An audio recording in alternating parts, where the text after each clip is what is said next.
बहुत बहुत स्वागत है आप सभी का आपके अपने YouTube channel Shukla study point में। मैं शिवम शुक्ला आप सभी दोस्तों का हार्दिक स्वागत करता हूं। आज के वीडियो के माध्यम से लगभग हम 150 से अधिक ऑब्जेक्टिव टाइप के प्रश्नों पर चर्चा करने वाले हैं, जो कि आपकी परीक्षा की दृष्टि से बहुत ही ज़्यादा महत्वपूर्ण है। राजनीति शास्त्र के ये प्रश्न होंगे। बीए सेकंड सेमेस्टर के छात्र छात्राओं के लिए लेक्चर पूर्ण रूप से समर्पित है।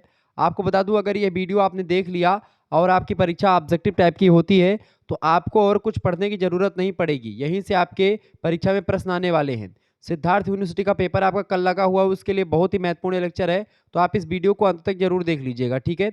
इसके अलावा महात्मा गांधी काशी विद्यापीठ जननायक चंद्रशेखर बलिया विश्वविद्यालय में तो लिखित होता है, उसके लिए भी मैं दे दूंगा। इसके अलावा राम मनोहर लोहिया का जो माइनर पेपर होता है उसके लिए बहुत महत्वपूर्ण है, तो मेजर माइनर दोनों के लिए इंपॉर्टेंट है, ये बात आप ध्यान रखेंगे सिद्धार्थ यूनिवर्सिटी मेजर माइनर के लिए। तो आप सभी लोग इस वीडियो को अंत तक जरूर देखिएगा, ठीक है।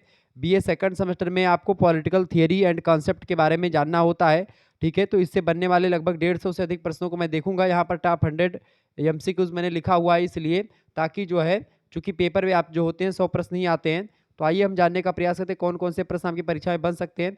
तो रफ्तार के साथ मैं आगे बढ़ूंगा, तीव्र गति से के साथ आगे बढ़ूंगा, ठीक है, ताकि कम समय में आपको बहुत ज्यादा अध्ययन करवा दूं, ठीक है। तो एक रिवीजन क्लास के रूप में आपको ये क्लास दी जा रही है। एक बार फटाफट से आप लोग वीडियो को लाइक और शेयर कर दीजिएगा। पहला प्रश्न आपकी स्क्रीन पर आ चुका है। किसने राजनीति को सत्ता का अध्ययन कहा? फटाफट से आप बताएंगे। किसने राजनीति को सत्ता का अध्ययन कहा? तो बर्ट्रैंड रसेल ने कहा था राजनीति को सत्ता, राजनीति विज्ञान को सत्ता का विज्ञान। अगला क्वेश्चन है, किसने कहा कि यदि हमारे पूर्वजों ने प्राणी वैज्ञानिक तरीके से सोचा होता तो हम मनोवैज्ञानिक तरीके से सोचते हैं? बताएं। किसने कहा कि यदि हमारे पूर्वजों ने प्राणी वैज्ञानिक तरीके से सोचा होता तो हम मनोवैज्ञानिक तरीके से सोचते होते? ये किसने कहा था? ये ई बारकर महोदय का कथन है। ए ऑप्शन करेक्ट आंसर होगा। किसने कहा कि वैज्ञानिक दृष्टिकोण से राजनीति का अध्ययन किसने किया है? बताएं। किसने समाज का वैज्ञानिक दृष्टिकोण से राजनीति का अध्ययन किया है? तो समाज वैज्ञानिक दृष्टिकोण से राजनीति का अध्ययन किसने किया है भाई इनमें से? तो आर एम मैकाइबर ने समाज वैज्ञानिक दृष्टिकोण से राजनीति का अध्ययन किया है। ऑप्शन नंबर इसका ए करेक्ट आंसर होगा। अगला प्रश्न, किसके मतानुसार राजनीति मूल्यों का प्राधिकृत विनिधान है जो किसी समाज में बाध्यकारी होते हैं? यह कथन किसका है? डेविड ईस्टन महोदय का यह कथन है क्या, कि जो राजनीति होती है ये मूल्यों का प्राधिकृत विनिधान होता है जो किसी समाज में बाध्यकारी होते हैं, मतलब मान्य ही होते हैं। अगला प्रश्न है, किसे सत्ता का सिद्धांतकार माना जाता है? सत्ता का सिद्धांतकार किसे माना जाता है? थॉमस हॉब्स को माना जाता है। Option number C correct answer होगा। राजनीति विज्ञान का जन्म कहाँ पर हुआ? राजनीति विज्ञान का जन्म हुआ है यूनान में। ऑप्शन नंबर इसका द करेक्ट आंसर होगा। राजनीति विज्ञान का जनक कौन है? राजनीति विज्ञान के जनक हैं अरिस्टोटल यानी अरस्तु, ठीक है। Option number C correct answer हो जाएगा। अगला प्रश्न है, पॉलिटिक्स किस विचारक की पुस्तक है, यानी पॉलिटिक्स पुस्तक के लेखक कौन है? तो अरस्तु की पुस्तक जो है राजनीति की पुस्तक है, राजनीति शास्त्र की पॉलिटिक्स, ठीक है। और इसी पुस्तक में सबसे पहले उन्होंने पॉलिटिकल साइंस शब्द का प्रयोग किया है, तो अरस्तु को पॉलिटिकल साइंस का फादर माना जाता है, ठीक है। और ये सुकरात के शिष्य थे अरस्तु, ठीक है। प्लेटो के शिष्य थे अरस्तु, अरस्तु के शिष्य थे आपके सिकंदर। देखिए, सुकरात के शिष्य है प्लेटो, ठीक है। प्लेटो के शिष्य थे अरस्तु, अरस्तु के शिष्य हैं सिकंदर यानी अलेक्जेंडर। ध्यान रखेंगे इस बात को, ठीक है। आगे देख, प्लेटो की पुस्तक कौन सी है? प्लेटो की पुस्तक का क्या नाम है भैया? रिपब्लिक। द रिपब्लिक पुस्तक के लेखक कौन है? प्लेटो हैं, ये बात आप ध्यान रखेंगे। द लाज पुस्तक किसने लिखी है? प्लेटो ने लिखी है, ओके। अगला प्रश्न है, राजनीति विज्ञान, अच्छा, दी रिपब्लिका पुस्तक किसने लिखी है? तो सिसरो की पुस्तक है दी रिपब्लिका, ये बात आप ध्यान रखेंगे। राजनीति विज्ञान विषय का आरंभ और अंत राज्य के साथ होता है, यह परिभाषा किस विद्वान ने दी? बताएं। राजनीति विज्ञान विषय का आरंभ और अंत राज्य से होता है, इस कथन को प्रोफेसर गार्नर ने दिया था। ऑप्शन नंबर इसका सी करेक्ट आंसर हो जाएगा, गार्नर महोदय। ऑप्शन नंबर सा करेक्ट आंसर होगा इसका। अगला प्रश्न, राजनीति शास्त्र को सर्वोत्तम विज्ञान किस विद्वान ने कहा? तो राजनीति विज्ञान को सर्वोत्तम विज्ञान कहा था लीकाक महोदय ने। किसने कहा था? लीकाक महोदय ने राजनीति शास्त्र को सर्वोत्तम विज्ञान माना है, ये बात आप ध्यान रखेंगे। नेक्स्ट क्वेश्चन आप देखेंगे, यह किसने कहा था कि ज्ञान की वर्तमान व्यवस्था में राजनीति को विज्ञान मानना तो बहुत दूर रहा, यह कलाओं में भी सबसे पिछड़ी हुई कला है? ये किसने कहा था? ये बकल महोदय ने कहा था, professor Buckle. Option number A correct answer होगा। अगला प्रश्न, यह किसने कहा था कि जब मैं परीक्षा प्रश्न के शीर्षक राजनीति विज्ञान को देखता हूं तो मुझे प्रश्नों पर नहीं वरन शीर्षक पर बहुत ज़्यादा खेद होता है या हंसी आती है, ऐसा कहा था मैटलैंड ने। ठीक है, द ऑप्शन करेक्ट आंसर होगा। आगे देखेंगे, अगला प्रश्न आपके स्क्रीन पर आ चुका है। बहुत ही जबरदस्त प्रश्न है परीक्षा की दृष्टि से आपके, फटाफट से आप लोग बताने का प्रयास करेंगे। प्रश्न है, राजनीति शास्त्र का संबंध राज्य और उसके साधन सरकार से है, बताएं। राजनीति शास्त्र का संबंध राज्य और सरकार, राज्य सरकार कौन है, राज्य का साधन है, तो उससे है। किसने कहा था, डिमार्क महोदय ने कहा था। डी ऑप्शन इसका करेक्ट आंसर था। अगला प्रश्न आपसे बन सकता है, राजनीति विज्ञान कलाओं में सबसे पिछड़ी हुई कला है, किसने कहा था, ये बताएं। फटाफट से आप लोग बताने का प्रयास करेंगे। राजनीति विज्ञान जो है, ये अभी भी मैंने आपको प्रश्न बताया है कि राजनीति विज्ञान जो है क्या है। राजनीति विज्ञान जो है सबसे पिछड़ी हुई कला है, ये किसने कहा था, फटाफट से आप लोग बताने का प्रयास करेंगे। ये अभी मैंने आपको प्रश्न बताया कि राजनीति विज्ञान जो है वो क्या है। राजनीति विज्ञान जो है वो एक प्रकार से सबसे पिछड़ी हुई कला है। मतलब ज्ञान की वर्तमान व्यवस्था में राजनीति विज्ञान को एक प्रकार से मतलब कि राजनीति विज्ञान को विज्ञान मानना तो बहुत दूर, ये कलाओं में भी सबसे पिछड़ी कला है। ये बकल महोदय ने कहा था। ठीक है, किसने कहा था, बकल महोदय ने कहा था। तो इसका आधा प्रश्न भी देखेगा, राजनीति विज्ञान को कलाओं में सबसे पिछड़ी हुई कला किसने कहा, तो बकल महोदय ने कहा। अगला प्रश्न, किसने राजनीति विज्ञान को कला माना है, किसने राजनीति विज्ञान को कला माना है, इनमें से तो गार्नर ने इसको कला माना है। डी ऑप्शन राइट आंसर होगा, बाकी सभी विद्वान मानते हैं। अगला प्रश्न, किसने कहा मनुष्य एक सामाजिक और राजनीतिक प्राणी है, बहुत ही इंपॉर्टेंट प्रश्न है ये। Man is a social and political animal, किसने कहा, अरिस्तु ने कहा था। ऑप्शन नंबर इसका ए करेक्ट आंसर हो जाएगा। ठीक है, आगे देखेंगे, किसने राजनीति विज्ञान को सर्वोच्च विज्ञान माना। देखें, इनमें से पूछेगा किसने राजनीति विज्ञान को सर्वोच्च विज्ञान माना, तो देखिए अरस्तु ने राजनीति विज्ञान को सर्वोच्च माना है। लेकिन इससे पहले भी प्रश्न मैंने दिया था, तो गार्नर महोदय भी एक मिनट में, वहां पर प्रश्न आपका क्या था, यहाँ पर एक मिनट देखेंगे थोड़ा सा प्रश्न। राजनीति विज्ञान को सर्वोत्तम विज्ञान किस विद्वान ने माना, सर्वोत्तम विज्ञान, यहाँ पर सर्वोत्तम विज्ञान किसने माना, तो अरस्तु ने माना था। ठीक है, अरस्तु ने माना है। और लीकाक भी कहीं ना कहीं पे इस पर मोहर जरूर लगाते हैं, लेकिन अरस्तु ने सबसे पहले कहा था। तो अरस्तु मुझे ध्यान में नहीं था, अरस्तु मैंने देखा नहीं था, आगे देखेंगे। तो एक प्रकार से किसने राजनीति विज्ञान को सर्वोच्च विज्ञान माना है भाई, तो अरस्तु ने राजनीति विज्ञान को सर्वोच्च विज्ञान माना है। Option number C correct answer होगा इसका। अगला क्वेश्चन आप देखेंगे, राजनीति शास्त्र जो है, राजनीति शास्त्र क्या है, फटाफट से आप लोग बताने का प्रयास करेंगे। राजनीति शास्त्र जो है, बहुत ही महत्वपूर्ण प्रश्न आपकी स्क्रीन पर आ चुका है। प्रश्न है, राजनीति शास्त्र इतिहास और राजनीति के मध्य स्थित है, यह कथन किसका है। तो राजनीति शास्त्र जो है ये राजनीति मतलब इतिहास और राजनीति के मध्य में स्थित है, ये गैटल का कथन है। ए ऑप्शन इसका करेक्ट आंसर होगा। राजनीति शास्त्र के जनक कौन है, तो अरस्तु है। ए ऑप्शन करेक्ट आंसर होगा।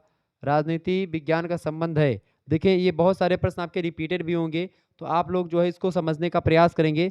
ये एक प्रकार से रिवीजन क्लास है, तो आपको बार बार एक चीज़ मैं बताऊंगा, तो भी आप लोग ध्यान से इसको देखते रहिएगा। ठीक है, ये बात ध्यान रखेंगे। अ ग्रामर ऑफ पॉलिटिक्स पुस्तक के लेखक कौन है, लास्की महोदय हैं, ये बात आप ध्यान रखेंगे। पॉलिटिक्स पुस्तक अरस्तु ने लिखी है। रिपब्लिक पुस्तक किसने लिखी है, प्लेटो ने लिखी है। द रिपब्लिका पुस्तक किसने लिखी है, सिसरो ने लिखी है।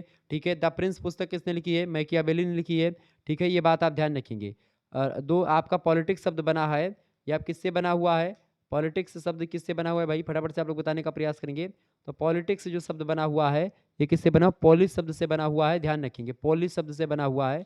ओके, ध्यान रखेंगे। राजनीति विज्ञान का संबंध किससे है, राज्य और सरकार से, बिल्कुल ए ऑप्शन करेक्ट आंसर होगा। राज्य और सरकार का अध्ययन करता है राजनीति विज्ञान। अगला क्वेश्चन है, यह किसने कहा कि राजनीति अवांछितों की शरणस्थली है, अवांछितों की शरणस्थली है राजनीति, किसने कहा था, जॉर्ज बर्नार्ड शॉ ने कहा था। डी ऑप्शन इसका राइट आंसर होगा। अगला प्रश्न, धर्म विहीन कोई राजनीति नहीं है, यह कथन किसने कहा था, बहुत ही महत्वपूर्ण प्रश्न है। धर्म विहीन कोई राजनीति नहीं है, यह कथन किसने कहा था, यह कथन है गांधी जी का। ऑप्शन नंबर इसका बी करेक्ट आंसर होगा। अगला प्रश्न, यह कथन किसने कहा था कि राजनीति विज्ञान सरकार से संबंधित विद्या मतलब विद्या है, राजनीति विज्ञान सरकार संबंधित एक विद्या है, ये लीकाक ने कहा था। ऑप्शन नंबर इसका ए करेक्ट आंसर होगा। आगे बढ़ते हैं और भी प्रश्नों को जानने का प्रयास करते हैं। फटाफट से आप लोग वीडियो को लाइक और चैनल पर अगर अभी नए हैं तो सब्सक्राइब कर दीजिएगा। बहुत ही महत्वपूर्ण प्रश्न आपकी स्क्रीन पर आ चुका है। निम्न में से राज्य का अनिवार्य तत्व तो नहीं है, बताएं राज्य का अनिवार्य तत्व क्या नहीं है इनमें से। बहुत ही बढ़िया प्रश्न है परीक्षा की दृष्टि से। राज्य का अनिवार्य तत्व क्या नहीं है, बताएं राज्य का अनिवार्य तत्व क्या नहीं है। जनसंख्या राज्य का अनिवार्य तत्व है, भूमि भी है, सरकार भी है, न्यायपालिका जो है राज्य का उतना अनिवार्य तत्व नहीं जितना ये तीनों हैं। तो सी ऑप्शन करेक्ट आंसर हो जाएगा। ठीक है, अगला प्रश्न आपकी स्क्रीन पर आ चुका है। यह कथन किसका है कि राज्य परिवारों एवं ग्रामों का एक ऐसा समुदाय है जिसका उद्देश्य पूर्ण एवं संपन्न जीवन की प्राप्ति है। यह कथन किसका है, फटाफट से आप बताने का प्रयास करेंगे। तो यह कथन है अरिस्टोटल का, अरस्तू का, बी ऑप्शन राइट आंसर है। राज व्यक्ति से पहले है, यह कथन किसने कहा था? अरस्तू ने कहा था कि राज व्यक्ति से पहले है। अगला प्रश्न है, राज्य केवल एक यंत्र है जिसकी सहायता से एक वर्ग दूसरे वर्ग का शोषण करता है। यह कथन किसका है? तो यह कथन कार्ल मार्क्स का है। वर्ग संघर्ष की विचारधारा किसने दी? कार्ल मार्क्स ने दी। ए ऑप्शन करेक्ट आंसर होगा इसका। अगला प्रश्न है, राज्य एक संयुक्त सुरक्षा कंपनी है जिसका उद्देश्य पारस्परिक हित रक्षा एवं कल्याण करना है। यह कथन किसका है? तो राज्य एक संयुक्त सुरक्षा कंपनी जिसका उद्देश्य पारस्परिक हित रक्षा और कल्याण करना है, यह कथन कहा था हर्बर्ट स्पेंसर ने। Option number C right answer हो जाएगा इसका। नेक्स्ट क्वेश्चन आप देखेंगे। अगला प्रश्न है, निम्न में से कौन सा लक्षण कल्याणकारी राज्य से संबंधित नहीं है? कल्याणकारी राज्य से संबंधित क्या नहीं है? देखिए, सामाजिक सुरक्षा, लोकतंत्रीय शासन और सामाजिक न्याय की भावना, ये समाज के कल्याणकारी राज्य से संबंधित एक प्रकार से लक्षण है, जबकि राज्य विहीन व्यवस्था ये इसका लक्षण नहीं कल्याणकारी राज्य का। बी ऑप्शन राइट आंसर होगा। प्रश्न है, समाजवाद शब्द का प्रयोग सर्वप्रथम निम्नलिखित में से किसके द्वारा किया गया? तो समाजवाद शब्द का प्रयोग सबसे पहले किया गया था रॉबर्ट ओवेन के द्वारा 1827 में। कब किया गया था? 1827 में रॉबर्ट ओवेन के द्वारा किया गया था समाजवाद शब्द का प्रयोग, सोशलिज्म शब्द का प्रयोग। बी ऑप्शन इसका करेक्ट आंसर होगा। अगला प्रश्न है, राज्य एक सकारात्मक अच्छाई है, यह कथन किसने कहा था? बहुत ही महत्वपूर्ण प्रश्न है। तो समाजवादियों का कहना है कि राज्य एक सकारात्मक अच्छाई है। ऑप्शन नंबर इसका बी राइट आंसर होगा। अगला प्रश्न, कल्याणकारी राज्य सुनिश्चित करता है। कल्याणकारी राज्य क्या सुनिश्चित करता है? तो कल्याणकारी राज्य जो है आर्थिक, सामाजिक और राजनीतिक हित जो है सुनिश्चित करता है। इसका डी ऑप्शन राइट आंसर होगा। अगला प्रश्न है, आधुनिक संदर्भ में राज्य शब्द का पहली बार प्रयोग किसके द्वारा किया गया?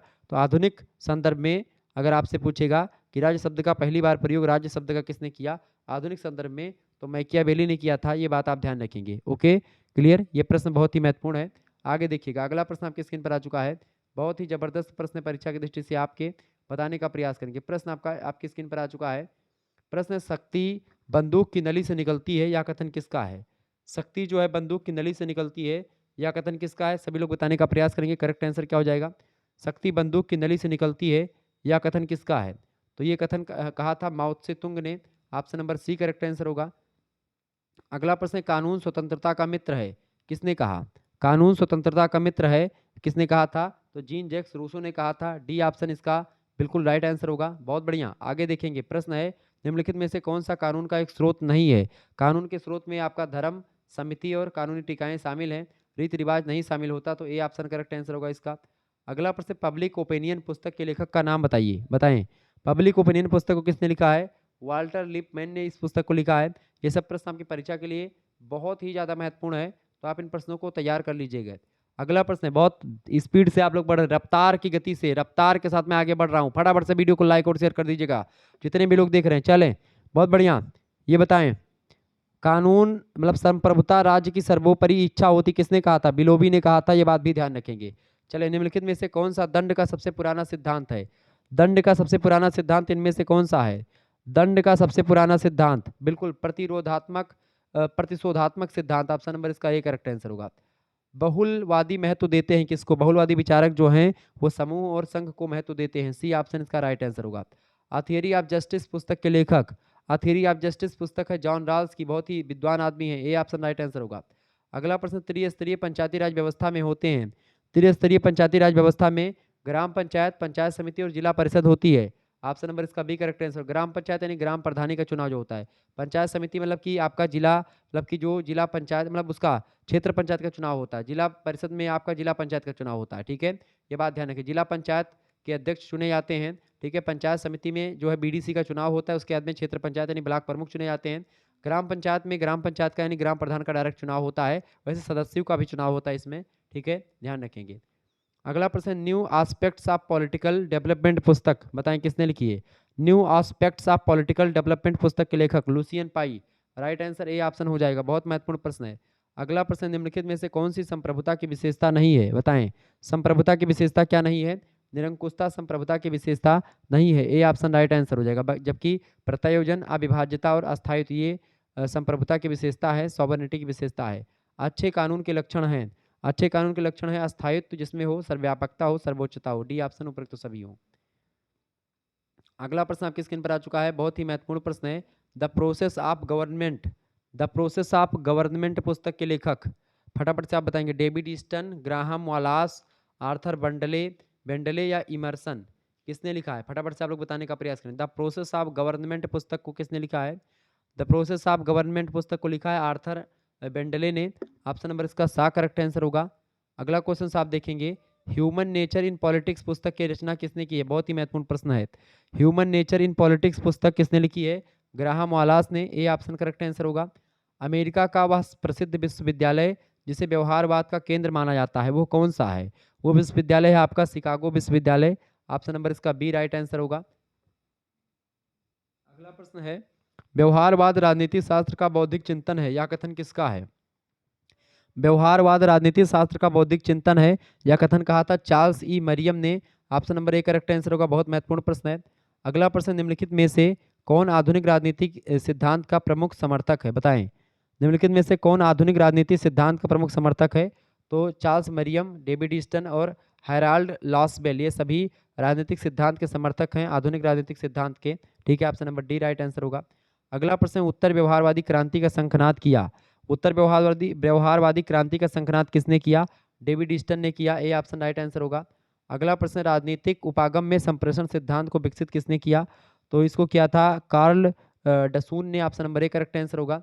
आपको बता दूं, अगर आपको जो है और भी वीडियोस देखनी है को करिकुलर से रिलेटेड, या इसे आपको को करिकुलर बीए सेकंड सेमेस्टर में फर्स्ट एड एंड हेल्थ का कल पेपर था आपका, तो इसका जो क्वेश्चन पेपर होगा उसको भी सॉल्व करवाया जाएगा। ठीक है, तो आप को करिकुलर मास्टर पर आप देखेंगे, को करिकुलर मास्टर चैनल पर आपको ये सभी आंसर की जो आपकी यूनिवर्सिटी से रिलेटेड होती हैं वो आपको मिलती हैं। तो इसकी भी आंसर की और भी जो है जो सब्जेक्ट की आंसर की होगी और तमाम प्रकार की वीडियो होंगी, को करिकुलर से रिलेटेड वीडियोस जो होंगी आपको यहीं पर मिलती रहती हैं। ठीक है, तो ध्यान रखेंगे, को करिकुलर मास्टर यूट्यूब चैनल आपका अभी नया बनाया गया, तो आप इसको सब्सक्राइब कर लीजिएगा। प्लेलिस्ट में लिंक मैं दे दूंगा, मतलब उसमें क्या बोलते हैं डिस्क्रिप्शन बॉक्स में।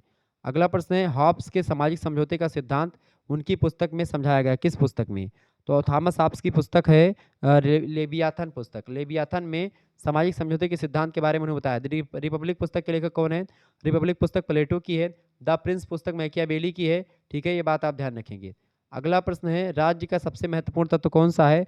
राज्य का सबसे महत्वपूर्ण तत्व आपका इनमें से कौन सा है? इनमें से जो आपका राज्य का महत्वपूर्ण तत्व है वो सभी है, इनमें से संप्रभुता, जनसंख्या, सरकार, ये सभी है। D option. राज्य जो है, प्रश्न क्या है? राज्य संघों का एक संघ है, राज्य राज्यों का संघ है। राज्य संघों का संघ है या जो है ये किसने, ये कथन किसका है? लास्की महोदय का है। डी ऑप्शन राइट आंसर होगा। राज्य की उत्पत्ति का संबंध, राज्य की उत्पत्ति के संबंध में सबसे पुराना सिद्धांत कौन सा है? दैवीय उत्पत्ति का सिद्धांत सबसे पुराना सिद्धांत है। डी ऑप्शन इसका राइट आंसर हो जाएगा। आगे बढ़ते हैं, अगला प्रश्न बहुत ही महत्वपूर्ण प्रश्न आपकी स्क्रीन पर आ चुका है, सभी लोग देखने का प्रयास करेंगे। इंपॉर्टेंट क्वेश्चन है, बताएं, राजनीति विज्ञान के अध्ययन के लिए व्यवहारवादी उपागम को इसके विरोध के रूप में विकसित किया गया था, किसके विरोध के रूप में? तो दार्शनिक उपागम के, ऐतिहासिक उपागम के और वर्णनात्मक संस्थागत उपागम के विरोध में व्यवहारवादी उपागम का एक प्रकार से विकसित किया गया था। डी ऑप्शन इसका उपरोक्त तो सभी। अगला प्रश्न आप देखेंगे, किसने पर्यवेक्षणात्मक का प्रयोग कर अमेरिकन संघ तथा आधुनिक प्रजातंत्र नामक महान ग्रंथों की रचना करी? किसने किया था भाई? फटाफट से आप बताएंगे, किसने जो है पर्यवेक्षणात्मक शब्द का प्रयोग, मतलब पर्यवेक्षणात्मक का प्रयोग कर अमेरिकन संघ और आधुनिक प्रजातंत्र पुस्तक लिखी है? तो जेम्स ब्राइस की पुस्तकें हैं, सब बी ऑप्शन राइट आंसर होगा। किसने 158 संविधानों का तुलनात्मक अध्ययन करके क्रांति के कारणों और उन्हें रोकने के उपायों पर जो है लिखा है? तो अरस्तु ने लिखा है। ए ऑप्शन राइट आंसर होगा। किस पद्धति को तत्व मीमांसक एवं चिंतन मूलक कहा जाता है इनमें से? तो दार्शनिक पद्धति को तत्व मीमांसक और चिंतन मूलक कहा जाता है। बी ऑप्शन राइट आंसर होगा। किसे व्यवहारवादी क्रांति का प्रणेता माना जाता है? व्यवहारवादी क्रांति का प्रणेता किसको माना जाता है? तो किसको मानते हैं? डेविड ईस्टन को मानते हैं। ऑप्शन नंबर इसका सी करेक्ट आंसर हो जाएगा। ठीक है, डेविड ईस्टन को माना जाता है। नेक्स्ट क्वेश्चन है, पॉलिटिकल सिस्टम नामक पुस्तक के लेखक कौन है? पॉलिटिकल सिस्टम पुस्तक का प्रकाशन हुआ था, आपको बता दूं 1953 में। ठीक है, अमेरिकी विद्वान है डेविड ईस्टन, इन्होंने ही पॉलिटिकल सिस्टम पुस्तक लिखी है। ये ऑप्शन करेक्ट आंसर होगा। अगला प्रश्न, लॉर्ड ब्राइस ने अपनी पुस्तक मॉडर्न डेमोक्रेसीज की रचना किस पद्धति के आधार पर की? तो मॉडर्न डेमोक्रेसीज जो पुस्तक है किसने लिखी है? लॉर्ड ब्राइस ने लिखी है। और ये किस पद्धति पर आधारित रचना है? तो ये पर्यवेक्षणात्मक पद्धति पर आधारित है। Option number A correct answer हो जाएगा। नेक्स्ट क्वेश्चन आप देखेंगे, किसने उत्तर व्यवहारवादी जो है का श्री गणेश किया। उत्तर व्यवहारवाद का श्री गणेश किसने किया था? तो डेविड ईस्टन ने किया था। सी ऑप्शन इसका राइट आंसर होगा। किसने व्यवहारवादी राजनीति को छद्म या नकली राजनीति कह करके उसकी निंदा करी? बताएं। तो व्यवहारवादी राजनीति को छद्म या नकली राजनीति कह करके क्रिश्चियन बे ने निंदा करी थी। बी ऑप्शन राइट आंसर होगा। अगला प्रश्न संस्थागत उपागम संबंधित है। संस्थागत उपागम किससे संबंधित है? परंपरागत उपागम से। Option number A correct answer होगा। अगला प्रश्न व्यवहारवादी उपागम संबंधित है किससे? व्यवहारवादी उपागम आधुनिक उपागम से रिलेटेड है। बी ऑप्शन राइट आंसर होगा। समाज और राजनीतिक गतिविधियों का समन्वय संबंधित है। समाज और राजनीतिक गतिविधियों का जो समन्वय है वो सामाजिक उपागम से संबंधित है। ए ऑप्शन इसका करेक्ट आंसर होगा। आगे देखते हैं अगला प्रश्न आपके स्क्रीन पर आ चुका। बहुत ही जबरदस्त प्रश्न है परीक्षा की दृष्टि से आपके। प्रश्न है कोई भी शासन व्यवस्था सभी मानवीय दोषों के लिए रामबाण औषधि नहीं है। बताएं इसका करेक्ट आंसर क्या हो जाएगा? फटाफट से आप लोग बताने का प्रयास करेंगे। प्रश्न पूछा गया है कोई भी शासन व्यवस्था जो होती है मानवीय दोषों के लिए रामबाण औषधि नहीं होती है। ये कथन किस विद्वान का है? गार्नर का, गैटिल का, या फिर जो है थॉमस हॉब्स का, या लॉबेल का? ये कथन किसका है? फटाफट से आप लोग बताने का प्रयास करेंगे। इंपॉर्टेंट प्रश्न है। प्रश्न पूछा गया है कि जो है कोई शासन व्यवस्था जो होती है, कोई भी शासन व्यवस्था सभी मानवीय दोषों के लिए रामबाण औषधि नहीं है। ये कथन किसका है? फटाफट से आप लोग बताने का प्रयास करेंगे। तो ये कथन है थॉमस हॉब्स का। Option number C correct answer होगा। अगला प्रश्न धनिकों का धन और निर्धनों की निर्धनता लोकतंत्र को भ्रष्ट कर देती है। यह कथन किसका है? तो यह कथन है थॉमस हॉब्स का। Option number C correct answer होगा इसका भी। आगे देखिएगा अगला प्रश्न है लोकप्रिय शासन सार्वजनिक सहमति का शासन है, अतः स्वभाव से ही यह क्रांतिकारी नहीं हो सकता। तो ये कथन किसने कहा था लोकप्रिय शासन के बारे में? ये कथन है गिलक्राइस्ट का। ऑप्शन नंबर इसका ए करेक्ट आंसर होगा। अगला प्रश्न है आधुनिक उदारवादी लोकतंत्र की निम्न में से क्या केंद्रीय विशेषता है? बताएं आधुनिक उदारवादी लोकतंत्र की क्या केंद्रीय विशेषता क्या है? बताएं। तो केंद्रीय विशेषता उसकी है आर्थिक समानता पर आधारित है। B option. अगला प्रश्न डेमोक्रेसी शब्द की उत्पत्ति किस भाषा से हुई है? डेमोक्रेसी शब्द की उत्पत्ति जो हुई है ये ग्रीक शब्दावली से हुई है, ग्रीक भाषा से हुई डेमोक्रेसी। डेमोक्रेसी शब्द जो बना है डेमोस और क्रेसिया शब्द से बना हुआ। डेमोस और क्रेटिया, डेमोस और क्रेटिया का संयुक्त मतलब होता है जनता का शासन। अगला प्रश्न अधिनायक तंत्र में शासन की शक्ति कितने व्यक्तियों में निहित होती है? अधिनायक तंत्र में शासन की जो शक्ति होती है ये एक व्यक्ति में निहित होती है। सी मतलब ऑप्शन इसका राइट आंसर होगा। अगला प्रश्न राज्याध्यक्ष द्वारा गैर कानूनी शक्ति प्राप्त कर लेना ही अधिनायक तंत्र होता है, किसने कहा? तो राज्याध्यक्ष द्वारा गैर कानूनी शक्ति प्राप्त करने ला ही अधिनायक तंत्र है। ये कथन फोर्ड का है। ए ऑप्शन राइट आंसर होगा। निम्न में से कौन सी विशेषता अधिनायकवादी राज्य में नहीं पाई जाती है? तो अधिनायकवादी राज्यवाद में कौन सी विशेषता नहीं पाई जाती है? तो व्यक्तिगत स्वतंत्रता नहीं पाई जाती है। उग्र राष्ट्रवाद, प्रजातंत्र का विरोध और सर्वाधिकारवाद पाया जाता है। नेक्स्ट क्वेश्चन है किसने कहा कि सब कुछ राज्य के अंतर्गत है और राज्य के बाहर और राज्य के विरुद्ध कुछ भी नहीं है? यह कथन किसका है? यह कथन कहा था मुसोलिनी ने। मुसोलिनी ने क्या कहा था कि सब कुछ राज्य के अंतर्गत है, राज्य के बाहर और राज्य के विरुद्ध कुछ भी नहीं है। नेक्स्ट क्वेश्चन है पुरुष के जीवन में युद्ध का वही स्थान है जो स्त्री के जीवन में मातृत्व का है, किसने कहा? पुरुष के जीवन में युद्ध का वही स्थान है जो स्त्री के जीवन में मातृत्व का है। यह कथन मुसोलिनी का है। ऑप्शन नंबर इसका सी करेक्ट आंसर होगा। अगला प्रश्न है रीसेंट पॉलिटिकल थॉट पुस्तक के लेखक कौन है? तो रीसेंट पॉलिटिकल थॉट पुस्तक को लिखा था जैक्सन महोदय ने। बी ऑप्शन इसका करेक्ट आंसर होगा। आगे देखेंगे अगला प्रश्न आपकी स्क्रीन पर आ चुका है समाज के ढांचे को पूर्ण रूप होने के लिए उसे संघात्मक होना चाहिए। कथन किसका है? बताएं। ये बढ़िया प्रश्न है, परीक्षा की दृष्टि से आपके बताने का प्रयास करेंगे। करेक्ट आंसर इसका क्या हो जाएगा? सभी लोग बताने का प्रयास करेंगे। That is most important question in this video. बताएं प्रश्न यह किसका है कि समाज के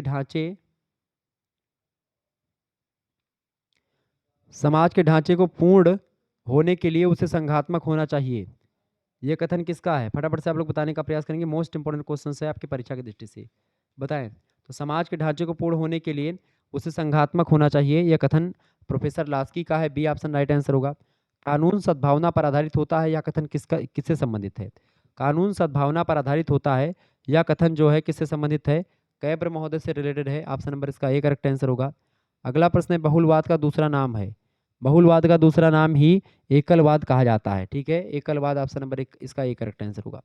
अगला प्रश्न प्राचीन काल में विधि का प्रमुख स्रोत था। प्राचीन काल में विधि का प्रमुख स्रोत क्या था? तो राजा का आदेश जो था वही विधि का प्रमुख स्रोत हुआ करता था। राजा का जो आदेश हो जाता था वही एक प्रकार से कानून बन जाता था। अगला प्रश्न विधि का शासन है संबंधित है। विधि का शासन जो है नियमों से रिलेटेड होता है। डी ऑप्शन राइट आंसर होगा। विधि माने कानून, नियम। विधि निर्माण के लिए आवश्यकता होती है। विधि निर्माण के लिए किसकी आवश्यकता होती है? सत्ता की। Option number D correct answer होगा। निम्नलिखित में से कौन से तथ्य कानून के प्रकारों से संबंधित हैं? बताएं। तो कानून के प्रकारों से संबंधित हैं कौन से तथ्य? प्रशासनीय विधि, वैज्ञानिक विधि, संवैधानिक विधि। तो इसका करेक्ट आंसर क्या हो जाएगा? कानून के प्रकारों से संबंधित हैं, तो ये इसका करेक्ट आंसर आपका देखिए प्रशासनिक विधि जो होती है सबसे बेटर होगी, लेकिन इसमें वैज्ञानिक और संवैधानिक दोनों विधि भी आप लगा सकते हो, तो इसका डी ऑप्शन भी आप लगा सकते हैं। अगला प्रश्न है विधि के प्रमुख लाभ हैं। विधि के प्रमुख लाभ लाभ क्या है भाई? देखिए विधि के प्रमुख लाभ हैं सुरक्षा, समान अवसर और समानता, ये सभी। डी ऑप्शन राइट आंसर होगा। अगला प्रश्न है ग्रे के अनुसार विधि स्रोतों की संख्या है। ग्रे के अनुसार विधि स्रोतों की संख्या 4 होती है। ए ऑप्शन राइट आंसर होगा। इनमें से कौन सा सिद्धांत दंड के सिद्धांत से संबंधित है? दंड के सिद्धांत संबंधित है आपका प्रतिकारी सिद्धांत। ऑप्शन नंबर इसका ए करेक्ट आंसर होगा। अगला प्रश्न संप्रभुता की सर्वप्रथम व्याख्या किसके द्वारा प्रस्तुत की गई? संप्रभुता की सर्वप्रथम व्याख्या जो प्रस्तुत की गई थी ये जीन बोधा के द्वारा प्रस्तुत की गई। ए ऑप्शन इसका करेक्ट आंसर होगा। संप्रभुता राज्य की सर्वोपरि इच्छा होती है, या परिभाषा किसकी है? बहुत ही महत्वपूर्ण प्रश्न, परीक्षा में 100% आता रहता है। बताएं। संप्रभुता राज्य की सर्वोपरि इच्छा है, ये जीन बोधा का कथन है। ऑप्शन नंबर इसका सी करेक्ट आंसर होगा। अगला प्रश्न ऑस्टिन द्वारा लिखित पुस्तक का नाम क्या है इनमें से?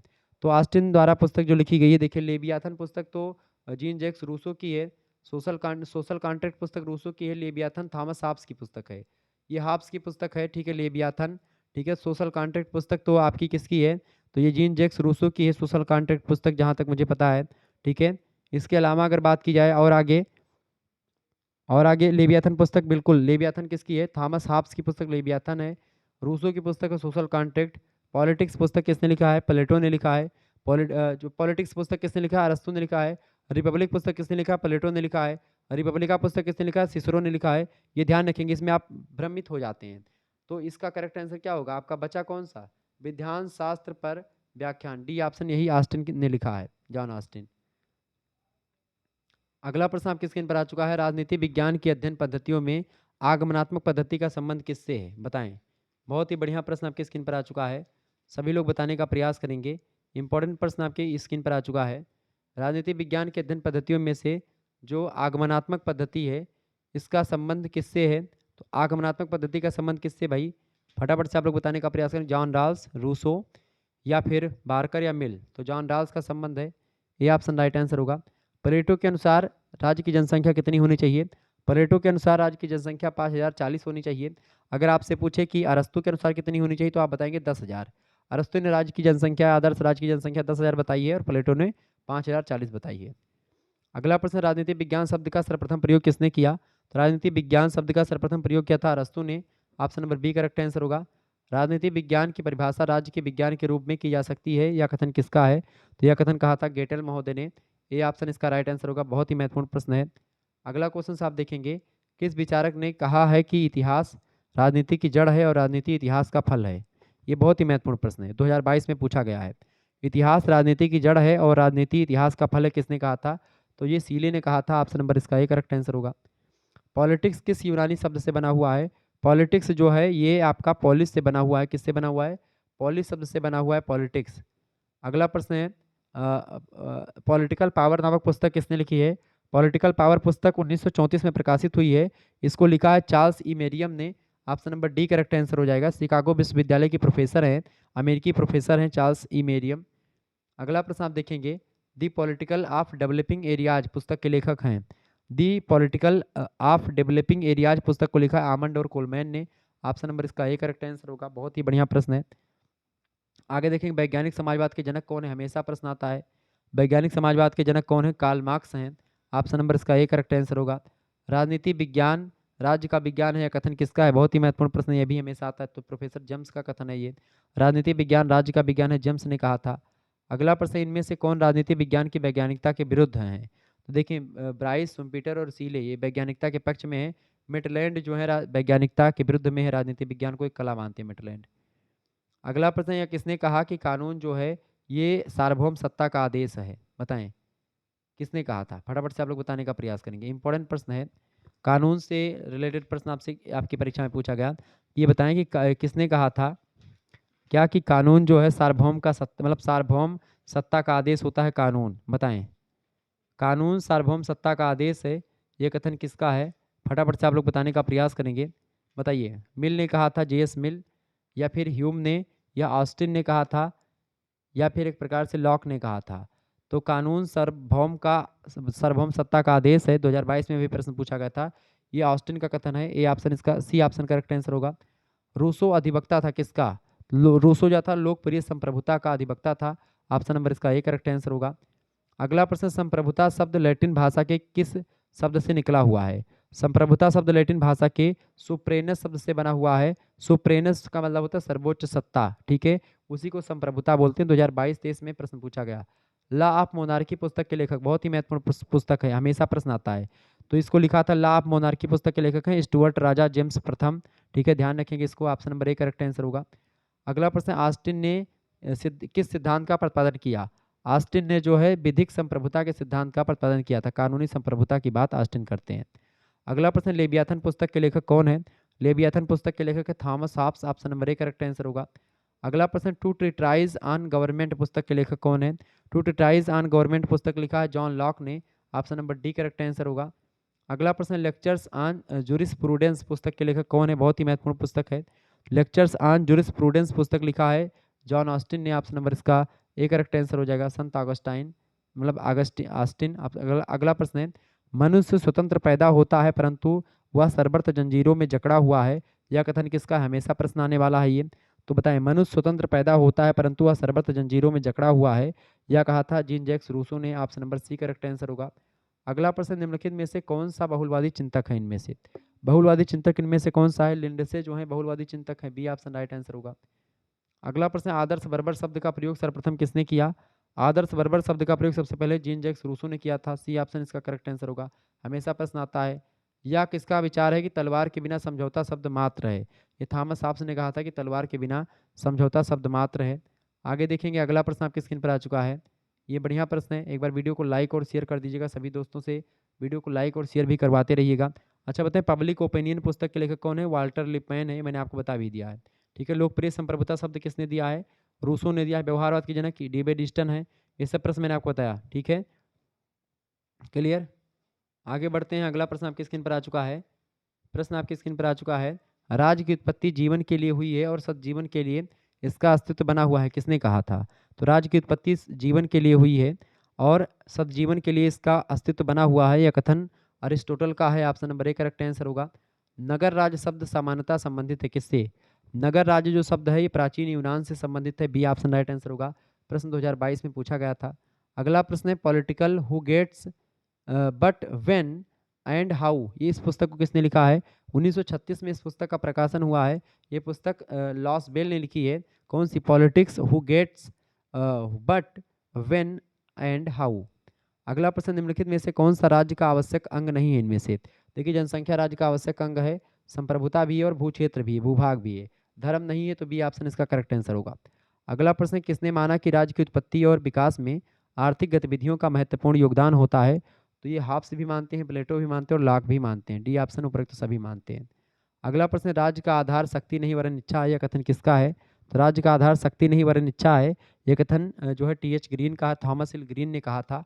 ऑप्शन नंबर इसका सी करेक्ट आंसर होगा। अगला क्वेश्चन आप देखेंगे, निम्नलिखित सिद्धांतों में से राज्य की उत्पत्ति के संबंध में सर्वाधिक स्वीकार्य सिद्धांत कौन सा है? तो इनमें से विकासवादी सिद्धांत जो है स्वीकार्य है। ऑप्शन नंबर इसका ए करेक्ट आंसर होगा। आगे देखिएगा, अगला प्रश्न आपकी स्क्रीन पर आ चुका है, राज्य एक आवश्यक बुराई है, किसने कहा है? कौन मानता है? तो थॉमस पेन मानते हैं कि राज्य एक आवश्यक बुराई है।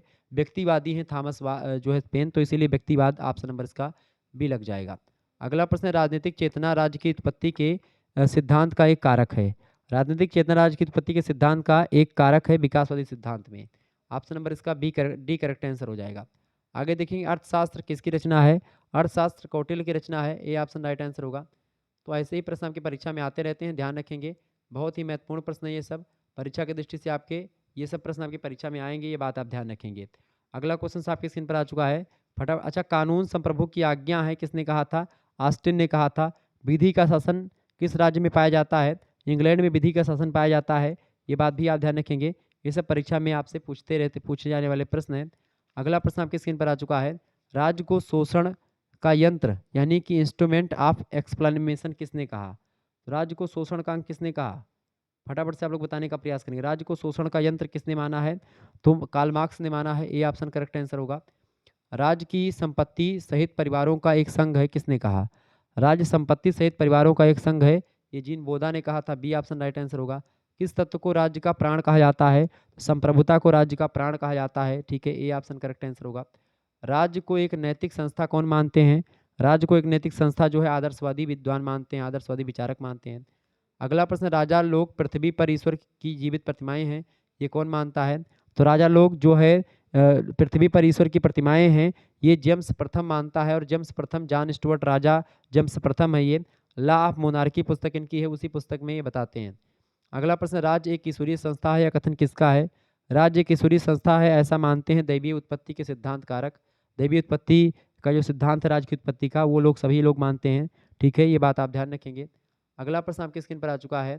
प्रश्न बहुत ही महत्वपूर्ण है। राजा यम और इंद्र का स्थाना मतलब स्थापन्न होता है, स्थानापन्न होता है, उसका अपमान कदापि नहीं करना चाहिए राजा का। ये एक प्रकार से कौन बताता है? चाणक्य बताता है, बी ऑप्शन। अगला प्रश्न, राज्य का आधार शक्ति है, राज्य का आधार शक्ति है, किसने कहा? राज्य का आधार शक्ति है, या कथन किसका है? शक्ति सिद्धांत में बताया गया है, बी ऑप्शन करेक्ट आंसर होगा। प्रथम राजा एक भाग्यशाली योद्धा था, किसने कहा? बताइए किस सिद्धांत में कहा गया, किसने कहा प्रथम राजा एक भाग्यशाली योद्धा था? ये वाल्टियर का कथन है, ए ऑप्शन करेक्ट आंसर होगा। ये सब प्रश्न आपकी परीक्षा में पूछे गए हैं कहीं ना कहीं पे, ये बात आप ध्यान रखेंगे। और आपको बता दूं कि एक भी प्रश्न आपका छूटने वाला है नहीं। अगला प्रश्न, मूल समूह कुटुंब होता है, वह सर्वोच्च पुरुष के प्रति सामान्य अधीनता के कारण संबंध रहता है, यह कथन किसका है? बताएं, यह कथन किसका है? यह कथन सर हेनरी मैन का है, बी ऑप्शन इसका राइट आंसर होगा। आगे बढ़ते हैं और भी प्रश्नों को जानने का प्रयास करते हैं। मातृसत्तात्मक सिद्धांत की मान्यता है, मातृसत्तात्मक सिद्धांत की मान्यता है कि माता प्रधान होती है, बी ऑप्शन। अगला प्रश्न, सामाजिक समझौते के सिद्धांत का प्रतिपादन किसने किया? तो जॉन हॉब्स और लाक और रूसो ने किया था, सी ऑप्शन इसका राइट आंसर होगा। बहुत ही महत्वपूर्ण प्रश्न है ये सब। आगे देखें, किस विद्वान ने दंड को एक विधिक प्रतिरोध कहा? बताएं, किस विद्वान ने दंड को क्या कहा? दंड को एक विधिक प्रतिरोध कहा, किस विद्वान ने कहा? फटाफट से आप लोग बताने का प्रयास करेंगे। तो दंड को एक विधिक प्रतिरोध किसने कहा? तो इसको कहा था एनरिको फेरी ने, option number D correct answer होगा इसका। दंड के सिद्धांत हैं, दंड के कितने सिद्धांत हैं? 4 सिद्धांत हैं, बी ऑप्शन राइट आंसर होगा। अगला प्रश्न, मेटलैंड ने पुरातन आंग्ल समाज में किस प्रकार के दंड अस्तित्व होने का उल्लेख किया है? तो उन्होंने रक्त, युद्ध और देश निकाला, प्रतिपूर्ति, इन सभी प्रकार के दंड के बारे में बताया, डी ऑप्शन राइट आंसर होगा। दंड शब्द की उत्पत्ति ग्रीक भाषा के किस शब्द से हुई है? दंड शब्द की उत्पत्ति जो हुई है पॉइंट शब्द से हुई है, ए ऑप्शन करेक्ट आंसर होगा। अगला प्रश्न है, दंड से आहत व्यक्ति को संतोष मिलता है, अतः दंड में क्षतिपूर्त्यात्मक तत्व भी है, यह कथन किसका है? तो यह कथन किसने कहा था? टी.एच. ग्रीन ने कहा था, बी ऑप्शन राइट आंसर होगा। दंड से मनुष्य अपने कार्यों पर विचार करता है, जिससे उसके मस्तिष्क में उल्लंघित नियम व्यवस्था पुनर्स्थापित होती है, यह कथन किसका है? यह कथन टी.एच. ग्रीन का ही है, ए ऑप्शन राइट आंसर होगा। अगला प्रश्न, निम्नलिखित में से किसने कहा था कि स्वतंत्रता अति शासन की विरोधी मतलब कि अति शासन की विरोधी के विपरीत है? तो किसने कहा था कि स्वतंत्रता अति शासन की विरोधी के विपरीत है? ये कहा था जॉर्ज सीले ने, ए ऑप्शन करेक्ट आंसर होगा। अगला प्रश्न, लिबर्टी शब्द लैटिन शब्द से लिया गया है, लिबर्टी का मतलब होता है स्वतंत्रता, तो लिबर्टी शब्द लैटिन शब्द से बना हुआ, किससे बना हुआ है? लीबर शब्द से बना हुआ, लैटिन शब्द लीबर, option number D correct answer का। परीक्षा में प्रश्न आता है। यूनानी न्याय की अवधारणा, यूनानी न्याय की अवधारणा किससे संबंधित है? तो यूनानी न्याय की अवधारणा राजनीतिक है, इसका डी ऑप्शन राइट आंसर होगा। अगला प्रश्न, सामाजिक न्याय से तात्पर्य क्या है? सामाजिक न्याय से तात्पर्य होता है जाति, रंग, पंथ, लिंग के आधार पर सभी के भेदभाव और विशेषाधिकार जो मिले हैं उनको समाप्त कर दिया जाए, ये एक प्रकार से सामाजिक न्याय से तात्पर्य होता है। अगला क्वेश्चन आप देखेंगे, प्रश्न है बहुत ही महत्वपूर्ण प्रश्न है। वीडियो को लाइक और चैनल पर अगर नए हैं तो सब्सक्राइब जरूर कर दीजिएगा। ओके, सभी दोस्तों से यही गुजारिश है, इस चैनल पर जितने भी लेक्चर पड़े हुए हैं सभी को आप लाइक और शेयर कर दीजिएगा। आपको बता दूं कि ये लेक्चर में लगभग 150 से अधिक प्रश्नों को मैं आपको बता चुका हूं, बहुत ही महत्वपूर्ण ये प्रश्न है। आपको बता दूं पिछले 2 वर्षों में 2022 और 23 में जितने प्रश्न पूछे गए उनको तो शामिल किया है, और 2024 में जो प्रश्न आने वाले हैं उनको भी मैंने शामिल कर दिया है। तो आप इस वीडियो को जो है 2-3 बार देख लीजिएगा, आपकी परीक्षा में 100% यहीं से प्रश्न आएंगे, एक भी प्रश्न आपका छूटेगा नहीं, 100% मैं प्रबल दावेदारी के साथ बोल रहा हूँ, ठीक है, ध्यान रखेंगे। चले अगला प्रश्न है, कौन सा महिलावाद आग्रह करता है कि हर परिवार को पिता की आवश्यकता होती है? तो इसमें से जो रूढ़िवादी या जो है दाम पक्षी महिलावाद है, वो एक प्रकार से आग्रह करता है कि हर परिवार को पिता की आवश्यकता होती है। द ऑप्शन इसका करेक्ट आंसर होगा। अगला प्रश्न है, महिलाओं के शोषण पर किसने प्रकाश डाला? महिलाओं के शोषण पर किसने प्रकाश डाला था? फ्रेडरिक एंजल्स ने। सी ऑप्शन राइट आंसर होगा। अगला प्रश्न है, आदर्शवादी विचारों का वर्णन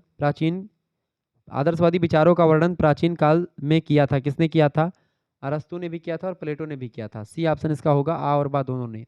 आदर्शवाद का प्रमुख सिद्धांत है नैतिकता, स्वतंत्रता या समानता। तो आदर्शवाद का ये तीनों सिद्ध मतलब कौन सिद्ध आदर्शवाद का प्रमुख सिद्धांत जो है वो नैतिकता है, बेसिकली स्वतंत्रता समानता नहीं, नैतिकता है। ए ऑप्शन राइट आंसर होगा। आदर्शवाद की विशेषताएं हैं, राज्य की सर्वोच्चता। Option number A correct answer होगा। आदर्शवाद का प्रमुख गुण क्या है? आदर्शवाद का प्रमुख गुण है आपका नैतिक जीवन का विकास, मानवता का विकास और आध्यात्मिक विकास। डी ऑप्शन ये सभी। अगला प्रश्न, आदर्शवाद का प्रमुख दोष क्या है? आदर्शवाद का प्रमुख दोष ये है भाई, आदर्शवाद का प्रमुख दोष है स्वतंत्रता का अभाव है आदर्शवाद में, समानता का भी अभाव है और अधिकारों का भी अभाव है आदर्शवाद में। डी ऑप्शन करेक्ट आंसर होगा। ये सभी अभाव है, स्वतंत्रता, समानता और अधिकारों की बात आदर्शवाद नहीं करता है, केवल नैतिकता की बात करता है। अगला प्रश्न, लोकतांत्रिक समाजवाद का उदय हुआ। लोकतांत्रिक समाजवाद का उदय जो हुआ है कहाँ पर से हुआ है? इंग्लैंड से हुआ है। सी ऑप्शन इसका राइट आंसर होगा। अगला प्रश्न, लोकतांत्रिक समाजवाद का प्रमुख प्रणेता कौन है? लोकतांत्रिक समाजवाद की बात कौन करते हैं इनमें से? आर.एस. टॉनी करते हैं निम्न में से। ऑप्शन नंबर इसका ए करेक्ट आंसर होगा। अगला प्रश्न आपके स्क्रीन पर आ चुका, आर.एस. टॉनी की लोकतांत्रिक समाजवाद से संबंधित पुस्तक का क्या नाम है? तो आर.एस. टॉनी की जो लोकतांत्रिक समाजवाद से संबंधित पुस्तक है उसका नाम है executive society. Option number A correct answer होगा। तो एग्जीक्यूटिव सोसाइटी पुस्तक के लेखक कौन है, ये भी प्रश्न आपसे बन सकता है, तो आप बताएंगे आर.एस. टॉनी है। अगला प्रश्न, क्लीमेंट आर इटली प्रधानमंत्री थे किस देश के? तो क्लीमेंट आर इटली जो है ये ब्रिटेन के प्रधानमंत्री थे। Option number C correct answer होगा। अगला प्रश्न, लोकतांत्रिक समाजवाद के प्रमुख सिद्धांत हैं। लोकतांत्रिक समाजवाद के प्रमुख सिद्धांतों में स्वतंत्रता का सिद्धांत आता है, समानता का सिद्धांत भी आता है और समन्वय का सिद्धांत भी आता है। ये सभी सिद्धांत ऑप्शन नंबर इसका डी करेक्ट आंसर हो जाएगा। जिन्होंने डी आपका लगाया उनका करेक्ट आंसर हो जाएगा। तो इनमें से लोकतांत्रिक समाजवाद के प्रमुख सिद्धांतों में स्वतंत्रता, समानता और समन्वय का सिद्धांत तीनों शामिल है। इसमें डी ऑप्शन करेक्ट आंसर हो जाएगा। ठीक है, डी ऑप्शन इसका राइट आंसर हो जाएगा, ध्यान रखेंगे इस बात को। आगे बढ़ते हैं। तो चले, इतने प्रश्न आपके बहुत हो गए लगभग में। अब इससे अधिक आपका इससे बाहर कुछ नहीं आएगा, तो आप इस लेक्चर को लाइक कर दीजिएगा, चैनल को सब्सक्राइब कर दीजिएगा।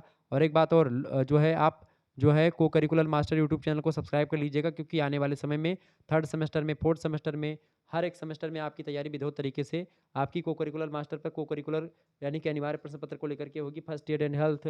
ठीक है, और आप थर्ड सेमेस्टर में पहुंचेंगे तो आपको human values and environmental studies पढ़ना पड़ेगा। उसके लिए बहुत महत्वपूर्ण वो लेक्चर मतलब कि चैनल होगा, साबित होगा। तो आप चैनल को सब्सक्राइब कर लीजिएगा और शेयर कर दीजिएगा, सभी दोस्तों को उस चैनल के बारे में भी बता दीजिएगा। ठीक है, धन्यवाद, मिलते हैं फिर नेक्स्ट वीडियो में, तब तक के लिए जय हिंद, जय भारत। आप सभी का बहुत बहुत धन्यवाद हमारे जुड़ने के लिए। Good night, I love you.